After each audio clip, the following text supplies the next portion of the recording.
So the government has ruled out remaining in either the single market or the customs union. So that really leaves kind of three broad options to choose between. At one extreme, there would be the hard Brexit, no deal of not seeking another agreement with the EU and just falling back on WTO rules and regulations for trade. Then you could seek a kind of intermediate free trade agreement, something like the EU-Canada free trade agreement, which would remove tariffs on goods, but do very little to promote trade in services or to remove this kind of non-tariff barriers that come from regulatory differences across countries.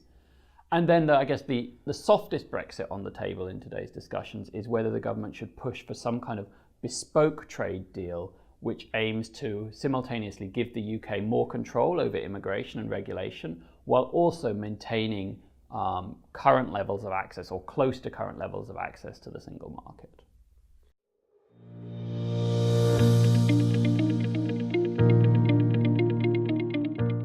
So I think the divisions in the cabinet reflect the broader divisions in the Conservative Party and in the country at large. On the one hand, the Brexiteers are pushing for a clean break with the EU and prioritising taking back control and increased sovereignty for the UK. And on the other hand, the kind of more Europhile wing of the Conservative Party is stressing the economic costs of a no-deal Brexit and saying that to get the best outcome for the economy, what we need is to remain as close to the EU as possible. And then you've got Theresa May in the middle, who's kind of hiding her cards, but doesn't really have the authority at this point to impose her will on either faction.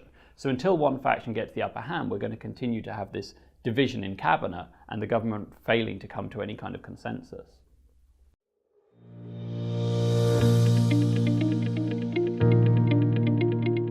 It's a signal of how little authority Theresa May currently has. She is unable to stamp her will on the party or to lead the country in a particular direction. What will this mean for her in the long term? It's really hard to say, because on the one hand, clearly there's opposition to her leadership from both wings of the party. On the other hand, as of yet, no one actually wants to strike out and seek to remove her from office. So at the moment, she's kind of perched in a kind of precarious equilibrium where she's balanced between the two sides, but no one wants to topple her. But it's hard to see whether that will continue for the next year or so.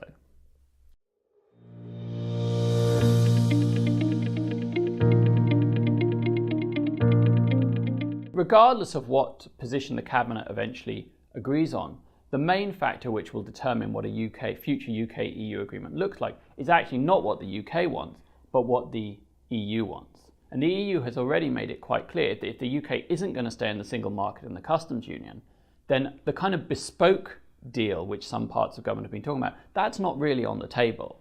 What they're saying is either you stay in the single market and the customs union, or the next best deal on offer would be a free trade agreement similar to the EU-Canada agreement, which is very different from remaining in the single market and would impose a significant cost on the UK economy. So, in the long run, perhaps what matters less is what the UK wants than actually what the EU wants out of this.